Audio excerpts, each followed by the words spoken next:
Hey, what's up, Codex? This is Dan here with another Codex review. Today I will be reviewing the graphic novel The Dusk, which was published by Sleeping Giant Comics in 2024. It was written by Alex Segura and Elizabeth Little, with art by David Hahn, colors by Ellie Wright, and letters by Taylor Esposito.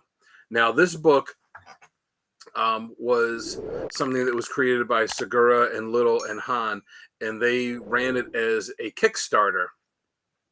And they got the funding that way to put it out as a hardcover instead of individual issues. But if it was broken down into individual issues, I think it would be about 4 issues.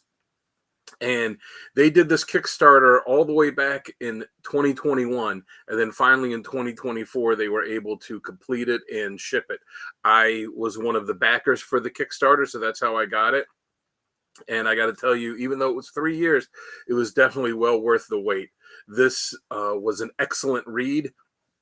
It was a character that they created themselves called the Dusk, who is a Batman-like character. He is a lawyer, is a defense attorney, and he was someone that didn't know who his father was. And then as an adult, being a father himself, comes to find out that the person that was his father was very rich and died and left him his fortune. And when he goes to the estate to see, he finds that he has this underground headquarters, if you will, somewhat like the Bat Cave and the Dusk costume. And so he takes it upon himself to become this hero, the Dusk, and start protecting the city. And the way it's written and the way it's drawn is very reminiscent of Batman the Animated Series, which is a good thing for this. It's very interesting. And it's interesting the way that it's not written as a straight up superhero story where he goes out, he fights the bad guys, he puts them in jail, solves the mystery, everything is good. He has a lot of questions, and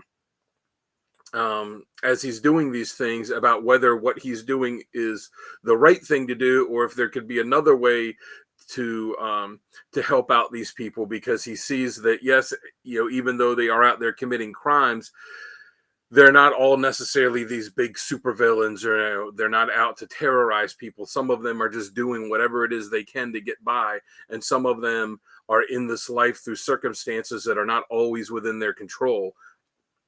And being a lawyer, as well as being this, and then having a daughter that is very socially conscious minded, he throughout the story is questioning if there's more that he could do than just beat up the bad guys, put them in jail. And you see that growth that the character has even through this short story, and you see him kind of change his ways and some of the things that he does. And then there's the big bad that comes into it, and the mystery of who this person really is, and then the big reveal. And of course there are connections to him and the main character. But it's a very interesting read, a very fun read. The artwork in it by David Hahn is absolutely gorgeous. It invokes that Batman the Animated Series kind of style without just copying it.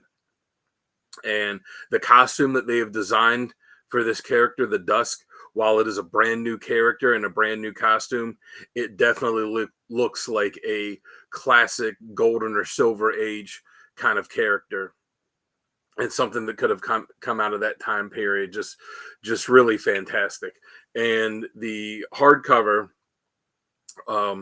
didn't just have the story, and it has a foreword by the creators in it explaining the creation of the character and what led them to do this.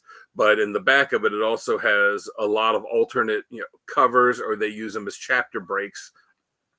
A lot of alternate covers for that. A lot of pinups that were done, and these are all by many different artists, not just David Hahn. There's a lot of sketches that are in the back that shows the evolution of these characters and as they were being designed from what they were originally conceived and how things were changed till we got the final version. All of those are at the end of the book. So those are all really nice to look at too.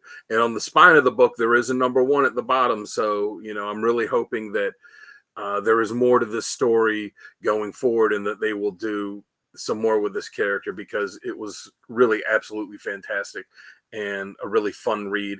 If you're a fan of, like I said, Batman the Animated Series, this is something that is right up your alley, and definitely something you should check out. Overall, I would rate this a 9 out of 10. I thoroughly enjoyed it. Um, it was a little annoying having to wait 3 years from the time the campaign ended to get the book. But like I said, when I finally got it and was able to read it, it was gorgeous and it was a super fun read. And I'm definitely glad that I backed it.